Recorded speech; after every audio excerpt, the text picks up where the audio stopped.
بچوں کو دعائیں، بڑوں کو سلام. فضا ہے میرا نام. You are watching morning with Faza. ناظرین، ایک پرانا دور تھا جس وقت جو چیزیں تھیں وہ بہت اسٹریٹ ہوا کرتی تھیں.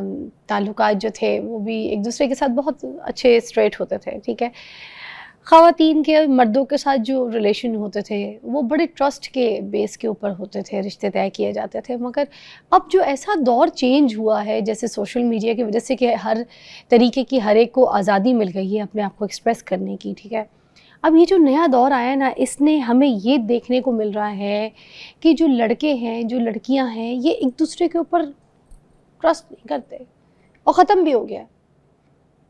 اور جو ایک ریلیشن شپ تھے نا پہلے، جیسے شادی ہوتی تھی، شادی کے بعد پھر لڑکے کو اپنی بیوی پہ، بیوی کو اپنے ہسبینڈ کے اوپر ٹرسٹ ہوتا تھا، بڑے پیار محبت سے ایک رشتہ لے کے چلتے تھے. مگر آج کل لڑکے کہتے ہیں کہ لڑکیاں جو ہے نا وہ بہت تیز ہو گئی ہیں، ان میں تیزیاں بہت زیادہ ہے، ٹرسٹ کا ایشو آ گیا.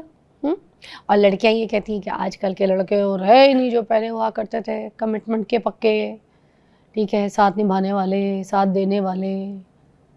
اب بات میں نے یہ کرنی ہے آج کہ کیا سوشل میڈیا نے آ کر رشتوں میں جو اعتماد ہوتا ہے اس کو ختم کر دیا ہے. آج کی جو نئی نسل ہے وہ کمٹمنٹ سے دیکھیں ڈرنے لگ گئی ہے، گھبرا گئی ہے. ان کو لگتا ہے کہ کمٹمنٹ کر دی تو پھر آگے سے ہمیں دھوکہ مل جائے گا. ابھی انسٹاگرام، ٹک ٹاک یہ رشتوں میں بڑی دراریں پیدا کر رہی ہیں. اب بہت ساری ایسی جو چیزیں ہیں جو سوشل میڈیا پہ آپ دیکھ رہے ہیں نا، جس میں لڑکی اگر لڑکے کے بارے میں کہہ رہی ہے کہ لڑکا جو ہے نا ہیرو ہونا چاہیے، اس کے پاس جو ہے نا پیسہ، بینک بیلنس، گلے میں وہ سونے کی چین پہنتا ہے 50 تھالہ، اور مہنگی مہنگی گھڑیاں، جوتے، ہر چیز اس کی دیکھ کے نا تو اس سے وہ امپریس ہوتی. اور لڑکے کہتے ہیں کہ جو لڑکیاں ہیں ان میں وہ اب معصومیت نہیں ہوتی جیسے پہلے ہوتی تھی. لڑکیاں بہت بولڈ ہو گئی ہیں فیشن کے حساب سے، ہر چیز کے حساب سے. پھر ان سے شادیاں کرو تو پھر یہ کہتی ہیں کہ تم اپنا کام خود کرو گے، اپنے کپڑے خود دھوگے، اپنے برتن تم نے خود دھونے ہیں، اب میں تمہاری غلام نہیں ہوں، میں تمہارے یہاں پہ کام والی بن کے نہیں آئی ہوں. اب لڑکے جو ہے نا ڈر گئے. اس پہ بات کرتے ہیں. آج ہمارے ساتھ موجود ہیں پروفیسر امرین صلاح الدین صاحبہ جی، جینڈر اسٹڈیز کی جو ایکسپرٹ ہے. ان سے پوچھتے ہیں کہ کیا سوشل میڈیا کے دور میں یہ مشکلات جو ہے وہ آ رہی ہیں، دیکھنے کو مل رہی ہیں؟ بتائیے گا. بہت شکریہ فضا، بڑے اہم موضوع پہ گفتگو ہم آج کرنے جا رہے ہیں. سوشل میڈیا اس دور کی ریالٹی ہے، پہلے تو ہمیں یہ ایڈمٹ کرنا چاہیے، کیونکہ جو انسانی سویلائزیشن ہے، تہذیب ہے، اس کی جو ساری گروتھ ہے وہ ایک طرف، اور پچھلے 20-30 سال میں جو کچھ ہوا ہے، جو ٹیکنالوجی کی وجہ سے تیزی آئی ہے، جو ہم ایک دم سے حقیقت سے ورچوئل سپیس میں، سائبر سپیس میں ایگزسٹ کرنے لگ گئے ہیں. ہماری ملٹیپل آئیڈینٹیٹیز ہیں جہاں ہم نے اپنے آپ کو پریزنٹ کرنا ہے، جہاں ہمیں ہمیشہ اچھا لگنا ہے، کچھ چھپانا ہے، کچھ زیادہ دکھانا ہے. تو اس ریالٹی کو ہمیں ایڈمٹ کرنا چاہیے کہ this is the reality of the new age. اور جو اگلی جنریشنز ہیں، اور اس وقت بھی جو ہم انفارچونیٹلی ایک جنریشن کو جنریشن زی کہہ کے تھوڑا سا ڈیروگیٹری انداز میں بھی مخاطب کرتے ہیں، جو کہ اچھا نہیں ہے، اس کا بڑا نیگیٹو امپیکٹ ان پہ بھی پڑ رہا ہے. بہرحال اس کی یہ ریالٹی ہے، انہوں نے اس میں آنکھ کھولی ہے. وہ پوسٹ 9/11 کی جنریشن ہے، انہوں نے ایک ڈیزاسٹر کو دیکھتے ہوئے آنکھ کھولی ہے. ایک تو یہ ریالٹی ہے. اب وہاں پہ جو ریلیشن شپس اور کمٹمنٹ ہے، ایک بات آپ نے بہت اچھی کی کہ نئے لوگ کمٹمنٹ سے گھبرانے لگے. وہ کمٹمنٹ سے نہیں گھبرا رہے، وہ ٹاکسک ریلیشن شپس کے جو امیجز ان کے ذہن میں محفوظ ہو گئے ہیں، انفارچونیٹلی جو کمٹمنٹ، خراب کمٹمنٹ سے وہ گھبراتے ہیں. وہ کہتے ہیں کہ ہمیں جو کہ فیکٹس اینڈ فگرز کے مطابق ان کے سامنے جو چیزیں آتی ہیں، جو ایکسپیرینسز انہوں نے اپنے گھروں میں، اپنے نیبرہڈ میں، اپنے ارد گرد میں، اپنے بڑے بہن بھائیوں کے دیکھے ہیں، وہ اس ریلیشن شپ کی ڈائنامک سے گھبراتے ہیں. ایسا نہیں ہے کہ وہ کمٹمنٹ نہیں کر سکتے، مجھے پورا یقین ہے کہ وہ بھی کمٹمنٹ کر سکتے ہیں، مگر سم ہاؤ جو ورچوئل سپیس کے پریشرز ہیں نا، ان کی طرف بھی ہم اب آتے ہیں کہ ورچوئل سپیسز جو ہیں نا، وہاں پہ ہم اپنے آپ کو جیسے میں نے کہا کہ پریزنٹ کرنے لگے. ریلیشن شپ بھی ایک ایکسپیرینس سے زیادہ نا پرفارمنس بن گئی ہے. یہ بڑا فرق ہے. ہم ایک ریلیشن شپ کو، انٹیمیسی کو کسی لیول پہ ایکسپیرینس کرتے ہیں، اس میں بڑے چھوٹے ایک ہی لیول پر آ گئے. دیکھیں نا ایک پرفارم کیسے ہوتی ہے چائے خانے میں کافی رکھ کے بیٹھے ہیں, آپ نے پوری دنیا کو دکھانا ہے کہ ہم دونوں, یا گاڑی میں گاڑی چلاتے ہوئے ہاتھ پکڑ کے بیٹھے ہیں, تو اس انٹیمیٹ مومنٹ کے اندر آپ اس کو ایکسپیرینس اور انجوائے نہیں کر رہے, آپ اس کو دنیا کو دکھاتے ہیں. وہ گلزار صاحب کا گیت ہے نا, اس کی لائن مجھے یاد آ گئی, ایک اکیلی چھتری میں جب آدھے آدھے بھیگ رہے تھے. ابھی ایک انٹیمیسی کا موومنٹ ہے, چھتری ہے, بارش ہے, خوبصورت موسم ہے, ساتھ ہے, مگر اس کو ایکسپیرینس کرنے کے بجائے کیا ہوگا, چلیں جی جلدی سے اس کی تصویر بنا لیں, اس کی ریل بنا لیں, اس کو دنیا کو دکھا دیں. کھانا سامنے رکھا ہوتا ہے, جی کھانا نہیں بالکل, کھائیں گے, پہلے اس کو دنیا کو دکھانا ہے. دنیا کو دکھا. جب فیس بک نیا نہیں آیا تھا صرف اسٹیٹس لگاتے تھے, جی جی ٹھیک ہے, جس پہ ہم بات بھی کرتے ہوتے تھے, اب یہ واش روم بھی جائیں گے تو اس کا بھی اسٹیٹس لگائیں گے. جی جی, ہماری امیاں بڑی ڈانٹتی تھی, ہے نا, ہم نے بھی امیوں سے ڈانٹے کھائی ہوئی ہیں شروع میں کہ یہ اسٹیٹس فوراً لگانا ہے. مگر جب ریلیشن شپ کو بھی ہم اس پہ لے آئے نا, مطلب ہم نے دکھانا زیادہ ہے, اور اس مومنٹ کو میں پھر کہوں گی انجوائے کریں, ایکسپیرینس کریں, وہ سب رہ جاتا ہے. وہ منظر, وہ جو وقت ہے, اس کو آپ نے کس طرح فیل کرنا ہے, اور وہاں پہ آپ کا تعلق جو یہاں بنانی ہے اس کو ہم ریلز بنا رہے ہیں. جی بالکل. اور وہ جو ڈھیر ہے نا, آپ یقین کریں میرے پاس بھی اب ایک ڈھیر ہے چیزوں کا, ٹھیک ہے, اب اس ڈھیر میں سے اچھی چیز ڈھونڈنا کیسے ممکن ہو سکتا ہے. چلے بے شک میرا بچہ ہے 6 برس کا, میں نے اس کی بہت تصویریں کھینچی ہیں, مگر وہ جو ریئل میموری جب میرے پاس آتی ہے نا, جب میں نے اس کو گود میں اٹھایا ہو پہلی دفعہ, یا میں نے اس کو چلتے دیکھا, وہ اس تصویر کا متبادل تو نہیں ہے.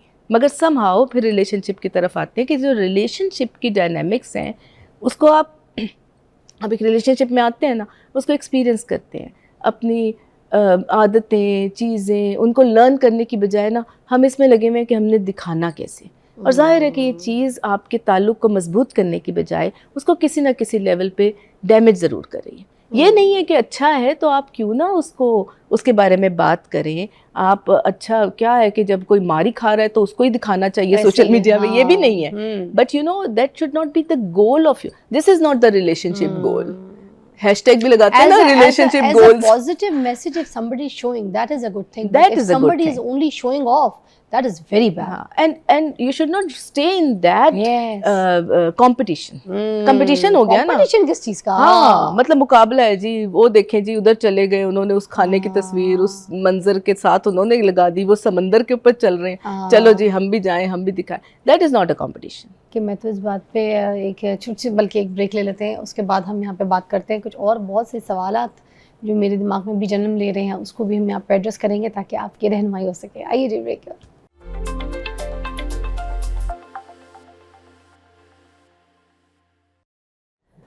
اچھا, مرد کا عورت پہ اور عورت کا مرد پہ اعتماد ختم ہو گیا, یہ ٹرسٹ کیوں نہیں ہے؟ اب مرد یہ کہتے ہیں کہ لڑکیاں تو وہ نہیں رہیں جو پہلے ہوتی تھیں, معصوم سی, آج کی بہت ماڈرن بولڈ ہو گئی ہے. اور لڑکیاں یہ کہتی ہیں کہ آج کل کے لڑکے وہ نہیں تھے جو وفادار ہوتے تھے, ایک کے ساتھ ہی نبھانے والے ہوتے تھے, ٹھیک ہے. تو اب لڑکے بھی بدل گئے, جگہ جگہ منہ مارتے ہیں یہ تو جا کے. تو اب یہ سچ ہے کیا یہ ساری باتیں جو ہو رہی ہیں؟ دیکھیں اس میں نا تھوڑا سا ہمیں یہ سمجھنے کی ضرورت ہے کہ جب ہم ایک بڑے شہر میں ایک چینل پہ بیٹھ کے, یا میں اس شہر کی سب سے بڑی جامعہ میں بیٹھ کے کو ایجوکیشن کے سینیریو میں, اور جہاں پہ ہم کسی بھی موضوع پہ بات کر سکتے ہیں, جب بات کرتے ہیں نا وہ ریئلٹی اس سے مختلف ہے جو میجورٹی جھیل رہی ہے.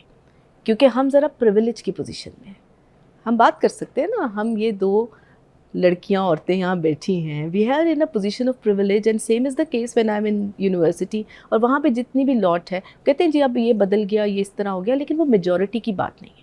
پاکستان یا ساؤتھ ایشیا جو ہے وہ صرف چند شہر اور ان میں اس پریویلیج کی پوزیشن والے لوگ نہیں ہیں, وہ میجورٹی بھی ہے جن کا ایکسیس اس ورچوئل اسپیس تک نہیں ہے. ٹھیک ہے نا, بہت سی عورتیں ایسی آپ کو ملیں گی, ایک بڑی میجورٹی, ہمارے بہت سے علاقے ہیں, ان کے نام کیا گنوانے ہیں, ایکسیس نہیں ہے, ان کے پاس یہ کھڑکی نہیں ہے ان کے ہاتھ میں جہاں سے وہ اپنی آنکھوں سے باہر کی دنیا دیکھ سکیں اور اس کے اثرات کو جذب بھی کریں, پین اوڑھ بھی لیں. یہ ایک چھوٹی مائنورٹی ہے. پہلے تو یہ بات ہے, اس چھوٹی مائنورٹی کی جو کمپلیکسٹیز ہیں وہ میں یہ نہیں کہہ رہی کہ وہ ریئل نہیں ہیں, وہ چیلنجز بھی ریئل ہیں, لیکن یہ پھر وہی 2 وے پروسیس ہے. ٹھیک ہے, ڈسٹرسٹ ہے تو دونوں طرف ہے. جیسا میں نے کہا کہ نئے لوگ جو سوچتے ہیں کہ کمٹمنٹ کسی ٹاکسک اس میں نہ جائیں, کیونکہ جب اسٹیٹسٹکس آتے ہیں ڈومیسٹک وائلنس یہ ہو رہا ہے, ہر 3 میں سے ایک عورت تشدد کا شکار ہو رہی ہے, اور جو ہے وہ کوئی بچوں کے ساتھ یہ ہو گیا فلاں چیزیں. تو یہ ساری جو ریالٹیز ہیں یہ اپنی اندر ان کے اندر ایک فیئر پیدا کرتی ہے. اچھا آج کل جو موسٹ کمپلین جو شکایتیں سننے کو مل رہی ہوتی ہیں نا, جن کی وجہ سے رشتے خراب ہو رہے ہیں اور شادیاں ٹوٹ رہی ہیں, تو وہ ہو یہ رہا ہے کہ جس کی وجہ سے لڑکے ڈر گئے کہ لڑکیاں کیا کرتی ہیں کہ شادیاں اگر ہو گئی ہیں تو اس کے بعد پھر اگر گھر بیٹھی عورت ہے اور وہ گھر میں بچوں کو پال رہی ہے, اپنے شوہر کی چیزیں دیکھ رہی ہے, گھر والوں کو دیکھ رہی ہے, گھر کی صفائی, گھر کے نظام, گھر کے اسٹاف کو لک آفٹر کر رہی ہے, وہ ایک دم سے بیٹھے بیٹھے نا بور ہو جاتی ہے. اور وہی کہتی ہے یہ کیا زندگی ہے, کیونکہ سوشل میڈیا کا دور ہے. ایسے پہلے بور نہیں ہوتی تھی, آج کے دور میں بور ہو جاتی ہے, کیونکہ سوشل میڈیا کے دور میں وہ یہ دیکھتی ہے کہ سامنے والی جو عورت ہے وہ ایسا کر رہی ہے, اوئے ہوئے اس عورت نے دیکھو کیا کیا بنا لیا یار, یہ کیا کر رہی ہے, یہ کتنا پیسہ کما رہی ہے, یہ دیکھو اس کے سٹائل,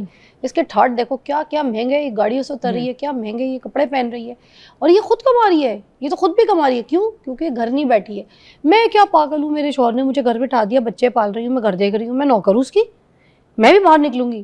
تو وہ اس چکر میں بھلے رشتے خراب ہو جائیں, باہر نکلنے کے چکر میں, باہر کچھ بننے کے چکر میں, وہ جو ایک دم سے بھوت سوار ہوتا ہے نا کہ میں بھی کچھ ہوں, میری بھی زندگی ہے, تو یہ وہ مرد کہتا ہے کہ یہ عورت جو ہے نا یہ ٹرسٹ کے قابل نہیں ہے آج کی عورت. اصل میں بات یہ ہے کہ آپ کسی چیز سے مروب ہو کے اور اس کے پیچھے دوڑے دوڑے جائیں, ٹھیک ہے نا, جلتے انگارے کو ہاتھ میں اٹھا لیں, یہ تو کہیں کی وہ کہیں کا وزڈم نہیں ہے.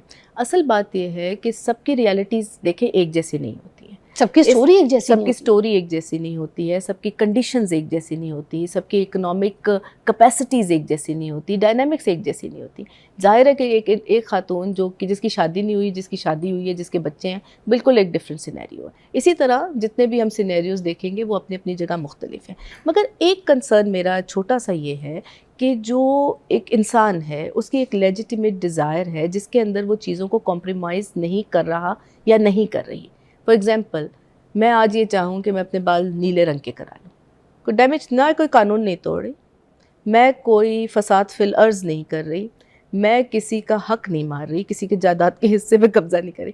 چھوٹی چھوٹی چیزیں ہیں, چھوٹی چھوٹی چیزوں میں اگر ہم سانس لینے کی سپیس لوگوں کو دیتے رہیں, رشتوں میں خاص طور پہ, ہم کہتے ہیں کہ جی ہمارا حق ہے کہ ہم ہر چیز میں انٹرفیئر کریں, ٹھیک ہے نا. جیسا بہن نے بھائی کے رشتے میں انٹرفیئر کرنا ہے کہ جی یہ تو لڑکی خوبصورت نہیں, میں کس طرح دنیا کو بتاؤں گی کہ میری بھابھی کیسی ہے, فار ایگزامپل. یا اس طرح ایک لیجیٹیمیٹ ریلیشن شپ میں کوئی جا رہا ہے, اس میں کوئی ایسی بات نہیں ہے, دو لوگوں نے مل کے زندگی گزارنی ہے, آپ ان کے لیے کیوں کمپلیکسٹی کریٹ کریں. ایک بات تو یہ ہے کہ اگر چھوٹی چھوٹی چیزیں ہیں جس میں آپ اپنا گھر نہیں خراب کر رہے, آپ کام کر سکتے ہیں, آپ کے پاس کیپیسٹی ہے, آپ اچھی مینجمنٹ کر سکتے ہیں, تو سب کو سب کام کرنے چاہیے. اور اپنی کیا کہتے ہیں سیلف ریئلائزیشن کے لیے, خاص طور پہ جن میں زیادہ پوٹینشیل ہوتا ہے, ہر کسی میں تو نہیں ہوتا نا. ایک اور شکایت جہاں میں نے ایک پہلو سے کی ہے, میں دوسری شکایت بھی آپ کے سامنے رکھتی ہوں. کچھ اب شوہر بھی ایسی حرکتیں کرتے ہیں کہ وہ کہتے ہیں اپنی گھر بیٹھی بیوی کو, جو بچے پال رہی ہیں, ان کے 2-2 3-3 بچے پال رہی ہے, اس کو آ کے تانا مارتے ہیں,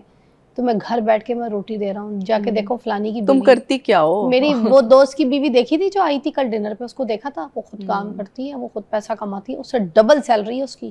دیکھیں نا وہی بات آ گئی نا کہ کنڈیشنز فرق ہے. بچے بھی پال رہی ہے, گھر بھی دیکھ رہی ہے, اس کا گھر ہم سے زیادہ صاف ہے, ہم سے زیادہ اچھا ہے, کھانا پینا سب کچھ دیکھ رہی ہے, تو تم سے بچے بھی نہیں پلتے, اور میں تمہیں گھر بیٹھ کے روٹی دے رہا ہوں, یہ مت بھولو. تھوڑا سا اور پیچھے جانا پڑے گا. بالکل صحیح کہہ رہی ہے کہ دیکھیں 2 باتیں ہیں اس میں. پہلی بات تو یہ انسیکیور کر رہا ہو. ہاں, پہلی بات تو یہ کہ 2 لوگ گھر مل کے بناتے ہیں. اگر ایک پیسہ لے کر آ رہا ہے, دوسرا گھر بچے پیدا کر رہا ہے, پال رہا ہے, گھر چلا رہا ہے, تو یہ ایک ایکوالٹی کا ریلیشن شپ ہے. اس میں دونوں کو ایک دوسرے کی قدر بھی کرنی چاہیے, اور ادب پہلا کرینہ ہے محبت کے قرینوں, آپ کو احترام بھی کرنا چاہیے. اور جب کوئی ایڈمٹ نہیں کرتا نا کہ جی آپ کا بھی کوئی رول ہے, تم نے کیا کیا ہے, یا تم نے انوکھے بچے, یہ اتنے ڈیمیجنگ قسم کے جملے ہوتے ہیں جو سکارز چھوڑ جاتے ہیں. آئی نو somebody was sitting in a gathering, اب وہ ایک خاتون جو ایک کہانی سنا رہی ہے کہ کل ایسے ہوا, اور شوہر نے کہا تم چپ کرو, تمہیں کیا پتا, میں بتاتا ہوں. یہ جو ہاتھ ہے نا, یہ بڑے خوفناک چیز ہے. یہ ایک بیچ میں ایک چیز آ جاتی ہے کہ آپ کسی کی سیلف رسپیکٹ کو, اس کی آئیڈینٹی کو, اس کو ایکنالج نہیں کرتے, بات بھی نہیں کرنے دیتے. یہ تمہیں کیا پتہ ہے, اس طرح کے جملے, یا تم کیا کرتی ہو, یا تم کیا کرتے ہو, کہ چلو صرف پیسے لاتے ہو, دیکھتی تو میں ہوں, یہ سب ڈیمیجنگ ہے. یہ پھر وہ آ جاتی ہے کہ آپ کی ریلیشن شپ میں ایک دوسرے کے اوپر کتنا ٹرسٹ ہے یا کس طرح کی چیزیں.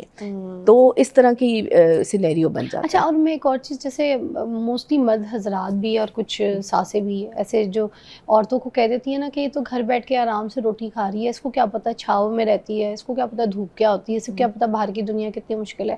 میں جیسے خود بھی باہر کام کرتی ہوں، آپ کے سامنے ہی ہے، مجھے لگتا ہے کہ گھر کی لائف زیادہ مشکل ہے. گھر میں جس طریقے سے ایک ایک گھر والوں کو ٹائم پہ کھانا پکا کے دینا، ان کے ایک موڈ کے حساب سے ان کی ڈشز دینا، ان کو ناشتہ دینا، گھر کی صفائی، بچوں کی مینٹیننس، چیزیں، بچوں کو اسکول پڑھائی، ٹیوشن، وہ تو 24 آورس کی جاب ہے. میں تو اپنی جاب یہاں 2 گھنٹے کر کے بھاگ جاتی ہوں عیاشی میں. اسی طرح اور بھی کوئی جو لوگ باہر کام کرتے ہیں نا عورتیں، اس کو ہم کہتے ہیں سیکنڈ شفٹ. سیکنڈ شفٹ کا مطلب ہے کہ گھر کا کام بھی کیا، پھر ایک سیکنڈ شفٹ لگائی، باہر آ کے بھی کام کیا، پھر گھر جا کے پھر کام کیا. جو ماں ہے یا گھر چلانے والی عورت ہے، اس نے سب سے پہلے اٹھنا ہے، سب سے آخر میں سونا ہے.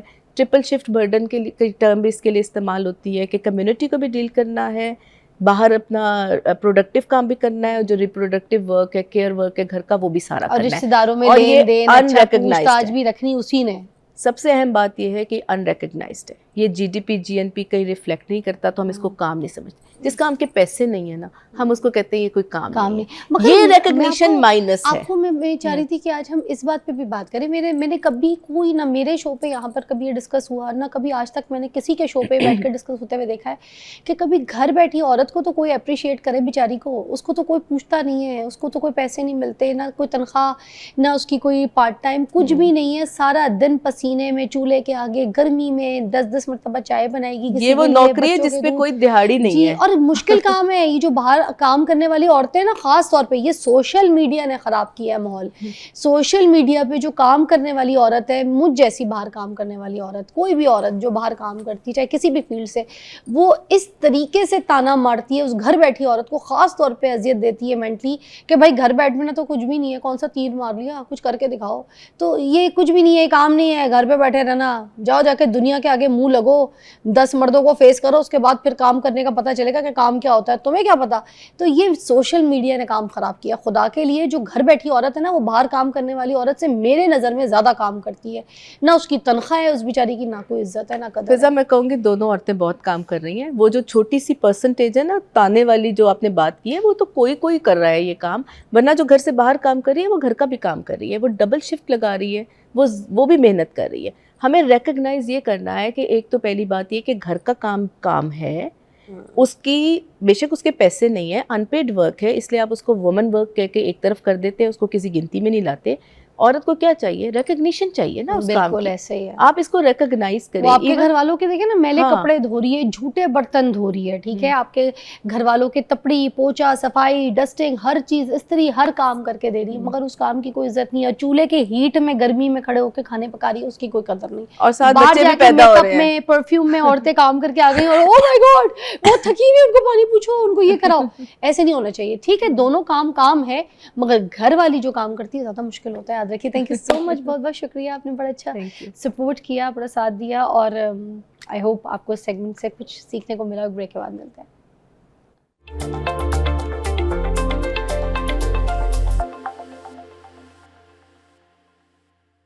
Welcome back. You watching morning with فضا. اچھا ناظرین، آج کا ایک خصوصی شو یہ والا جو ہم آپ کے سامنے پیش کرنے لگے ہیں وہ ہے حج. ٹھیک ہے. حج اسلام کا 5واں رکن ہے. ایک ایسا مقدس سفر ہے جہاں انسان صرف لباس نہیں بدلتا بلکہ اپنی سوچ بھی بدلتا ہے، اپنے دل کو بدلتا ہے، اپنی زندگی کو بھی بدلنے کی کوشش کرتا ہے. ہر سال دنیا سے لاکھوں مسلمان اللہ کے گھر کا رخ کرتے ہیں. ماشاءاللہ کوئی دعا لے کے جاتا ہے، کوئی آنسو لے کے جاتا ہے، اور کوئی امید لے کے جاتا ہے، تو کوئی اپنے گناہوں کی معافی بھی طلب کرتا ہے. تو آج ہم حج کے حوالے سے، حج کی فضیلت کے حوالے سے بات کریں گے. میرے پاس 2 معزز مہمان موجود ہیں، ڈاکٹر طارق شریف زادہ صاحب، اور انہی کے ساتھ جو تشریف فرما ہے وہ علامہ حسن محمود جماعتی صاحب. دونوں میرے بہت پیارے بہت عزیز بھائی ہیں، اور آج خاص اس ٹاپک کو ڈسکس کرنے کے لیے ان کو مدعو کیا ہے. السلام علیکم ورحمۃ اللہ وبرکاتہ. وعلیکم السلام ورحمۃ اللہ وبرکاتہ. اچھا، سب سے پہلے پیر طارق شریف زادہ صاحب سے پوچھنا چاہوں گی کہ حج کی اسلامی اہمیت اور اس کا فلسفہ جو ہے وہ بیسکلی کیا ہے؟ بسم رب محمد کریم علیہ الصلاۃ والتسلیم. سب سے پہلے تو یاداوری کا شکریہ، اور یقیناً ان مقدس اور متبرک ایام اور ساعتوں میں حج جو دین اسلام کا ایک بہت اساسی رکن ہے، اس کے حوالے سے گفتگو کرنا، غور و فکر کرنا، اس پر ابلاغ کا ایک ذریعہ بننا، یہ سعادت کی بات ہے۔ اللہ آپ کی اور آپ کے سارے ٹیم کے ذمہ داران جو ہیں ان کی توفیقات میں ہر آن آمین، برکتیں ثم عطا آمین۔ فرمائے۔ آپ اس کی اہمیت کا اندازہ اس بات سے لگائیے کہ پروردگار عالم نے اللہ کے محبوب رسول کی وحی میں دھلی زبان سے ہمیں یہ بشارت دی کہ جو دین اسلام کے 5 اساسی رکن ہیں ان میں 5واں رکن جو ہے وہ حج ہے۔ گویا یہ ایمانیات کے درجے پر بھی اور عمل کے درجے پر بھی، دونوں درجوں پر اس کے بارے میں اپنی کلیئرٹی رکھنا جو ہے وہ ایمانی اور اسلام کے تقاضوں میں سے ایک تقاضا ہے۔ اور اس کا آپ مقام اور مرتبہ اس بات سے دیکھیں کہ پروردگار عالم قرآن حکیم میں اگر کسی چیز کا اشارتاً کنایتاً بھی تذکرہ کر دیں تو اس کی اہمیت مسلمہ ہو جاتی ہے۔ اس پر تواتر کے ساتھ قرآن حکیم میں کئی مقامات پر اللہ رب العزت جو ہے وہ گفتگو کرتا ہوا نظر آتا ہے، اور پھر نہ صرف یہ بلکہ ایک پوری صورت جو ہے اس کو اس کے ساتھ منسوب کیا گیا، گویا اس کی حقیقت اور اس کی اہمیت کو جو مسلمہ کیا گیا۔ اس کا سبب کیا ہے؟ اس کا سبب یہ ہے کہ اسلام کا جو عبادات کا نظام ہے اس کے اندر 3 درجے کی عبادات ہمیں دیکھنے کو ملتی ہیں۔ یعنی پہلی جو ہے وہ روحانی درجے کی عبادات ہیں جن میں اوراد و وظائف ہیں، اللہ کا نام پکارنا ہے، اس کے نام اسماء مقدسہ سے برکت طلب کرنا ہے، اللہ کے ساتھ اپنا ایک تعلق قائم کرنا ہے، استغفار، اپنی توبہ اللہ کی بارگاہ میں پیش کرنا ہے۔ یہ ایک روحانی درجے کی خالص عبادت ہے۔ پھر اگلے درجے پر ہمیں نظر آتا ہے اسی عبادات کے نظام کے اندر جو ہے وہ بدنی عبادت نظر آتی ہے، جس میں نماز شامل ہے، روزہ شامل ہے، جس میں گویا آپ کا جسم مشقت سے گزرتا ہے۔ اور پھر تیسرے درجے کی عبادت جو ہے وہ مالی عبادت ہے، جس میں زکوٰۃ ہے، انفاق فی سبیل اللہ ہے، صدقہ خیرات ہے، اللہ کے راستے میں خرچ کرنا ہے۔ یہ اتنی جامع العبادہ ہے، اسے ہم کہیں تو غلط نہ ہوگا، حج جو ہے، کہ اس کے اندر یہ تینوں درجوں کی عبادات جو ہیں ان کا ذوق اور ان کی خوبصورتی ہمیں نظر آتی ہے۔ یعنی ایک بندہ جب اس سرزمین کی طرف سفر اختیار کرتا ہے تو گویا اپنے وجود کے روئیں سے اور اپنی روح کے ہر قالب سے اللہ کو پکار کے کہتا ہے پروردگار لبیک اللہم لبیک، اے میرا رب تو نے اپنے بندے کو یاد کیا، تیرا بندہ تیری بارگاہ میں حاضر ہو چکا ہے۔ اپنے تمام تر گناہ اور معصیتوں کا احساس اور ندامت کے ساتھ اس انداز میں اللہ کی بارگاہ میں حاضر ہو رہا ہے۔ آپ تصور کیجئے کہ ان 2 چادروں میں جس میں اس کا گویا آخرت کا سفر شروع ہونا ہے، آج ایک آدمی اپنی زندگی کے اندر یہ 2 چادریں پہن کے اللہ کی طرف اس انداز میں سفر اختیار کرتا ہے، کہتا ہے مالک جیسے ایک مردہ بے بس ہو کے تیرے سپرد کیا جاتا ہے نا، میں اپنی زندگی میں اپنے تمام تر شعور اور اختیار کے ساتھ اپنے آپ کو تیری پاک بارگاہ میں تیرے سپرد کرنے جا رہا ہوں، تو میرے ساتھ ویسا ہی شفقت اور رحمت والا معاملہ فرما جیسا مثل مردہ اپنے آپ کو تیری بارگاہ میں تیرے حوالے کرنے والوں کے ساتھ تو معاملہ فرماتا ہے۔ تو یہ بدن کا سفر جو ہے، روحانیت کا سفر، بدنی مشقت اور پھر مالی مشقت سے گزرتا ہوا جب بندہ اللہ کی بارگاہ میں پہنچتا ہے تو پھر عالم یہ ہوتا ہے کہ اللہ کے محبوب رسول کی زبان سے اسے یہ بشارت ملتی ہے کہ اس کا یہ اتنا بڑا عمل ہے کہ جب کوئی بندہ اللہ سے وعدہ کر لیتا ہے نا اور شکرانے کے طور پر ہمیشہ اس پر قائم رہنے کا قصد کر لیتا ہے تو اللہ کی طرف سے اس کے لیے دائمی پاکیزگی کا اعلان کر دیا جاتا ہے، اسے ایسے کر دیا جاتا ہے جیسے پہلے دن کا پیدا کیا ہوا بچہ پاک ہوتا ہے۔ ماشاءاللہ۔ اسی بات پہ ایک ہم بریک لیں گے، اس کے بعد یہاں پر حسن محمود جماعتی صاحب سے بھی بات کریں گے۔ آئیے جی۔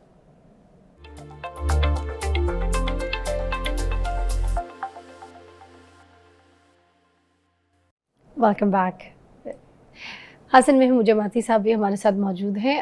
دیکھیں خانہ کعبہ سے وابستہ جو تاریخ ہے، ٹھیک ہے، حضرت ابراہیم علیہ السلام، حضرت اسماعیل علیہ السلام کی جو قربانی ہے، اس کا جو ایک تعلق ہے، وہ پلیز حج کے ساتھ اس کو بیان کیا آپ پہ میں چاہوں گی آپ کریں۔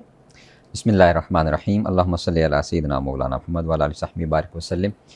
بہت شکریہ اس خوبصورت پروگرام میں مدعو کرنے کے لیے۔ اور یہ جو ٹاپک ہے اور جن دنوں میں ہم یہ گفتگو کر رہے ہیں، ان دنوں کے حوالے سے کہا جاتا ہے کہ یہ افضل الایام فی الدنیا ہے، یعنی دنیا کے اندر سب سے بہترین 10 دن یہ ذوالحجہ کے یہ جو اولین 10 دن ہیں ان کو کہا جاتا ہے۔ اور پھر ان کے بارے میں ہے کہ ان دنوں کے اندر کی گئی جو عبادت ہے وہ اللہ رب العزت کے ہاں سب سے زیادہ محبوب اور پسندیدہ عبادت ہے۔ جو کعبۃ اللہ ہے، اس کی تھوڑی سی ہم تاریخ کے اوپر بات کریں تو یہ اس روئے زمین کے اوپر اللہ رب العزت کا سب سے پہلا گھر ہے۔ قرآن مجید نے اس کو فرمایا کہ ان اول بیت، یہ سب سے پہلا گھر ہے، وضع للناس، جو لوگوں کے لیے یہاں پر بنایا گیا ہے۔ واہ۔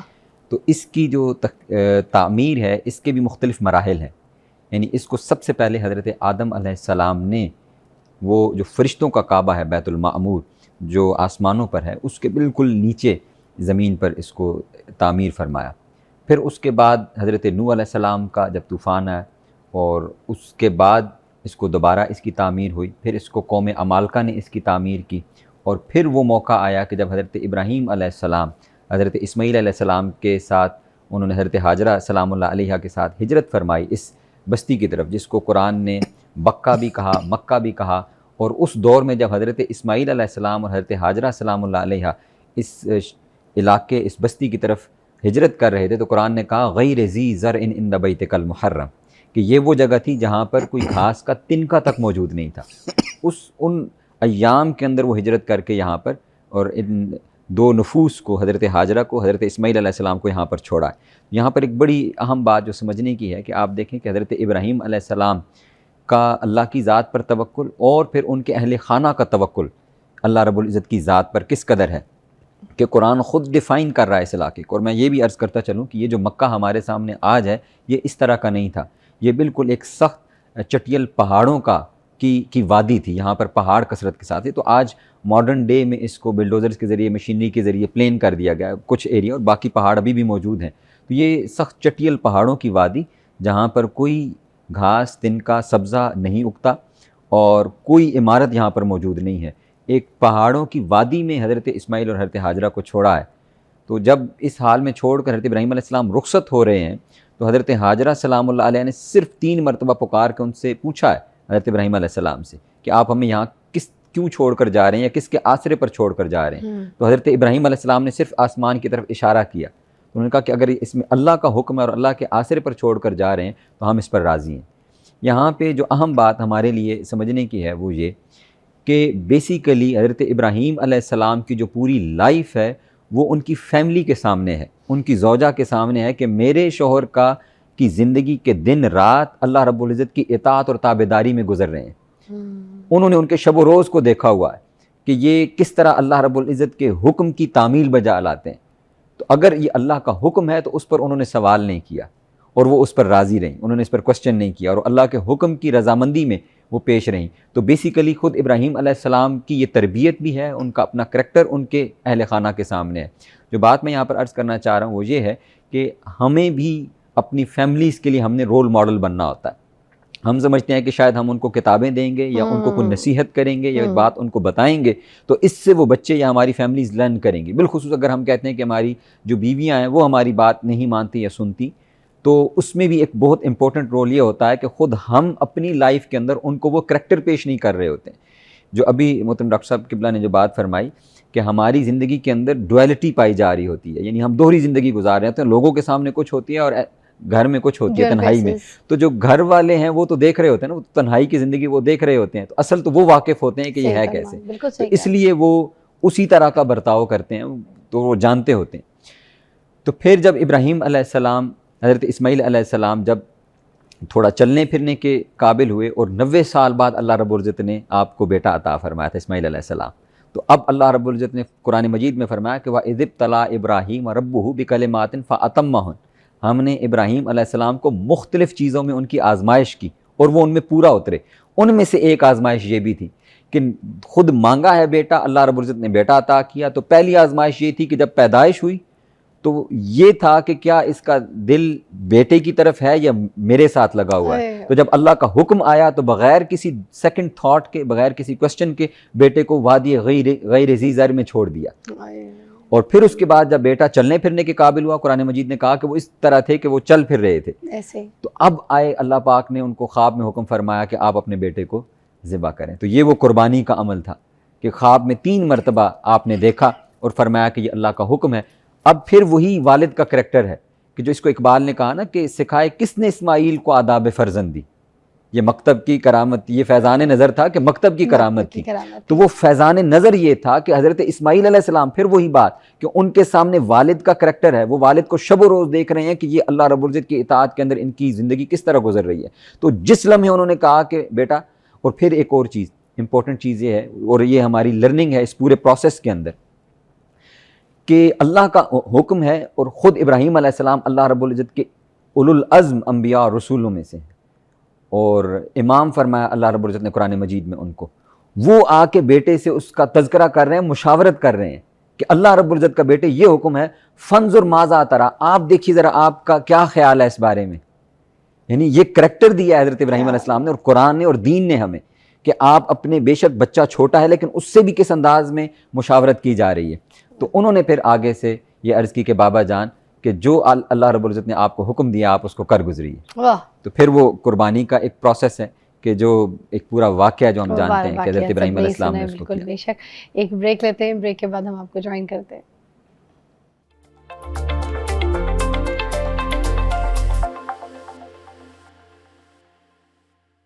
Welcome back. ناظرین, ابھی ڈاکٹر طارق شریف زادہ صاحب ہمارے ساتھ موجود ہیں, تو میں پوچھنا چاہوں گی کہ عمرہ اور حج جو ہے اس میں بنیادی فرق کیا ہے, یہ پوچھتے ہیں. بسم رب محمد کریم علیہ الصلوۃ والتسلیم. ظاہری طور پر دونوں جو ہیں ان میں پروردگار عالم کے پاکیزہ گھر کے لیے سفر کا ارادہ کیا جاتا ہے, اور ایک شخص جو ہے وہ اپنے گھر سے, اپنے مقام سے گویا پروردگار عالم کی رضا حاصل کرنے کے لیے ان دو چادروں میں جس کا میں نے پہلے تذکرہ کیا, اللہ کی طرف سفر اختیار کرتا ہے. لیکن عمرے کے بارے میں ہم جانتے ہیں کہ یہ سال بھر میں کسی وقت بھی کیا جا سکتا ہے, جبکہ حج کے مخصوص ایام جو ہیں وہ طے ہیں. یعنی 8 ذو الحج سے لے کر 12 ذی الحج کی یہ جو ایکٹیویٹی ہے, یہ جو 5 دن کا بنیادی طور پر ایک منظرنامہ ہے جس میں سال بھر آپ کو انتظار کرنا پڑتا ہے. اور پھر 8 ذی الحج کو آپ جو میقات حج ہے وہاں سے آپ احرام باندھتے ہیں اور کعبۃ اللہ کی زیارت کے لیے جاتے ہیں, طواف قدوم کرتے ہیں, اور پھر وہاں سے آپ منا میں آ جاتے ہیں, اور پھر آپ منا کے اندر وہ 5 عظیم الشان نمازوں کو ادا کرنے کی سنت ادا کرتے ہیں جو سرکار دو عالم صلی اللہ علیہ وسلم کو بڑی محبوب تھی. یعنی آپ ظہر کی نماز پڑھتے ہیں, عصر, مغرب, عشاء اور فجر کی نماز پڑھنے کے بعد آپ وہاں سے اگلے روز جو ہے وہ 9 ذی الحج کو جو ہے وہ آپ کا سفر عرفات کی طرف ہو جاتا ہے, وادی عرفہ کی طرف آپ آ جاتے ہیں, اور اسے حج کا رکن اعظم کہتے ہیں. یعنی رکن اعظم سے مراد یعنی یہ ایک ایسا عظیم الشان دن ہے, اور اس کی ظہر کے وقت میں داخل ہونے والی جو ساعت ہے اس سے لے کر مغرب تک کا جو زمانہ ہے, یہ جو مختصر سے چند گھنٹے ہیں, ان کی عظمت اللہ کے ہاں اتنی, یعنی اس کی قدر و منزلت ہے, اور اللہ کے ہاں سے رحمت, مغفرت اور دائمی بخشش کے ایسے فرامین ان لمحات میں وارد ہوتے ہیں اللہ کی مخلوق کے لیے کہ حضور فرماتے ہیں کہ کوئی شخص جو اپنے گھر سے حج کا ارادہ کر کے احرام کی حالت میں نکلا ہے, اس کی قدر تو اللہ کے ہاں جو ہے سو ہے. اگر کوئی ایک چرواہا بغیر کسی ارادے اور نیت کے اپنی بکریوں کے ریوڑ کے ساتھ اس ٹائم ڈیوریشن کے دوران وادی عرفہ یعنی عرفات کے اندر سے گزرتا بھی ہے اور اس کو چند ساعتیں میسر آ جاتی ہیں, تو اللہ کی نگاہ میں اس کے لیے بھی وہی فرمان رحمت ہے جو ایک حاجی کے لیے فرمان رحمت ہے. تو آپ اس سے اندازہ لگائیں, ایک اس طرح کا عام انداز میں گزرنے والا آدمی, اس کے لیے اللہ کی رحمت اتنی وسیع ہو جاتی ہے ان دنوں میں اور ان ساعتوں میں. تو جو آدمی اپنے گھر سے اب اللہ کی رضا پانے کے لیے سارے اسباب جو ہے وہ ترک کر کے, ساری زندگی کی لذتیں ترک کر کے, سارے رشتوں سے منقطع ہو کے اللہ کی بارگاہ میں خالص ہو کر پہنچتا ہے, اس کے بارے میں کیسا فرمان ہے. اصحاب نے جب پوچھا نا, اے اللہ کے محبوب رسول, یہ جو حج ہے اس کی اللہ کے ہاں کیا قدر و منزلت ہے, اس پر کیا اجر ہے, تو حضور نے مسکرا کے فرمایا کہ اس کا کم سے کم اجر جو ہے وہ جنت ہے. میں ایسے صوفیاء کی زبان میں اکثر کہا کرتا ہوں, جماعتی صاحب اس کی تائید کریں گے, کہ جو صوفیاء یہ کہتے ہیں کہ جنت اللہ کی رضا اور اللہ کی نعمتوں میں سے وہ جو اگلی منزلوں کے لوگ ہیں ان کے لیے یہ ابتدا ہے, یہ آغاز ہے. اس کے بعد پھر اللہ کی قرب کی اور منفرد منزلیں ہیں. جنت کے اندر کئی درجات ہیں جن میں بندے کو قرب میسر آتا ہے. تو حج کرنے پہ جو کم سے کم اجر ہے وہ جنت ہے. اور میں کل کسی جگہ یہ بات کہہ رہا تھا اور میرا دل بڑا ٹھنڈا ہے, میں آپ کے سامعین و ناظرین کو بھی اس خیر میں شریک کروں. سیرت کے ایک طالب علم کے طور پہ 50-55 برس میں نے جو حضور کی زندگی سے جنت کی بشارتیں سنی ہیں نا, حضور کی زبان اقدس سے جو ہم تک پہنچی ہیں, ان میں 5 مقامات ایسے ہیں جن کے بارے میں اللہ کے محبوب رسول نے یہ فرمایا کہ کوئی اس کو اختیار کر لے تو اللہ اس کو ایسا پاک کر دیتا ہے جیسے پہلے دن پیدا کیا ہوا معصوم بچہ ہوتا ہے. ان 5 چیزوں میں سے ایک چیز, یعنی جیسے جو بچہ جب پیدا ہوتا ہے اور کلمہ پڑھتا ہے تو اس کلمے کی اتنی برکت ہے کہ 1000 سال کی معصیت اگر کسی کے سر پر ہو, اگر وہ اخلاص کے ساتھ کلمہ پڑھ لے, اسلام میں داخل ہو جائے, تو اللہ اس کے سابقہ گناہ معاف کر دیتا ہے. ہجرت ایک ایسا خوبصورت عمل ہے کہ اللہ کی رضا کے لیے اگر کوئی ہجرت کرتا ہے تو اللہ کے محبوب رسول فرماتے ہیں کہ اس کے سابقہ گناہ معاف کر دیے جاتے ہیں. اگر کوئی گناہوں پہ تائب ہو کر, نادم ہو کر اللہ کی رضا پانے کے لیے اور اپنے ایمان کی حفاظت کے لیے نکاح کرتا ہے تو اللہ رب العزت کے محبوب رسول نے بتایا اللہ اس کے سابقہ گناہوں کو معاف فرما دیتا ہے. پھر کوئی شخص